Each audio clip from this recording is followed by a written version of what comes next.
यदि देश का प्रधानमंत्री कहता था मुस्लिम should have first right over the national resources of India, वो सेक्युलरिज्म को समर्पित है।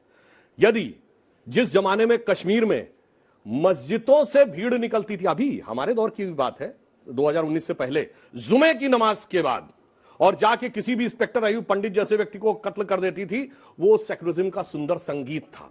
अब दक्षिण का बताता हूं, तमिलनाडु जिले का, तमिलनाडु स्टेट का पेरम्बूर जिला, उसमें कोलतार गांव 70% आबादी मुस्लिमों की हो गई, तो उन्होंने कहा मंदिर में पूजा बंद कर दीजिए, घंटा बंद कर दीजिए, हमारी धार्मिक भावना आहत होती है। कोई सेक्युलरिज्म का सूरमा उत्तर से दक्षिण तक बोला हो तो बोलिए, बल्कि तमिलनाडु सरकार ने मान लिया। फिर मद्रास हाईकोर्ट बीच में आया, उसने कहा यह कोई आधार नहीं बनता कि 70% हो गए इसलिए। अब ये बताइए, ये आग दिखाई नहीं पड़ती थी, और जब आग इस सीमा तक हो, जो बात मैं बोल रहा हूं पहले भी बोल चुका हूं, 2014 से पहले भारत आंशिक रूप से मुस्लिम राष्ट्र था। क्योंकि अगर ऐसा नहीं है तो मैं चैलेंज करके पूछ रहा हूं, एक नॉन मुस्लिम स्टेट बताइए जहां शरिया के प्रावधान को कॉन्स्टिट्यूशनल सैंक्टिटी प्राप्त हो।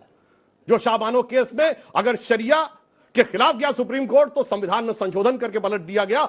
हलाला हो, महरम हो, ट्रिपल तलाक हो, ये सब के सब संवैधानिक दर्जा प्राप्त थे। अगर किसी को आपत्ति, को सेक्युलर देश बता दीजिए जिसमें ये सब चीजों को संवैधानिक दर्जा प्राप्त है।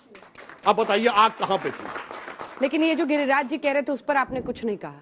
अगर अल्लाह को स्पीकर की जरूरत नहीं है तो हनुमान जी को चालीसा सुनने के लिए स्पीकर की जरूरत है। आप एक बात देखिए, अब आप जैसे हनुमान चालीसा में कहते हैं जय हनुमान ज्ञान गुण सागर, हनुमान जी की स्तुति करते हैं। अब हमारे मन की बात है, अजान में क्या कहते हैं? अजान में क्या कहते हैं? अशहदु इलाहुल्लाह, अल्लाह के अलावा कोई इबादत के लायक नहीं है। अशहदु मोहम्मद और रसूलुल्लाह का अर्थ यह हुआ कि रसूल के अलावा, मोहम्मद साहब के अलावा कोई पैगंबर नहीं है। तो जैनों के 24 तीर्थंकरों का अपमान, सिखों के 10 गुरुओं का अपमान, हिंदुओं के 10 अवतारों का अपमान आपके मन में है। घर में आपको प्रॉब्लम अजान से है, लाउड स्पीकर से नहीं है। मतलब अजान से प्रॉब्लम, मैं बता रहा हूं, लाउड स्पीकर से सही बात बोलिए ना। फिर बता रहा हूं, सुनिए। घूम फिर के क्यों पहुंच? आपके मन में है कि मेरे पिताजी सबसे लायक है, मैं अपने घर में कहूंगा। अब आप ये कहें कि मैं दुनिया भर को सुनाऊंगा, मतलब बाकी के नालायक हैं, तो इस बात से प्रॉब्लम है। शुभ्रांश राय जी।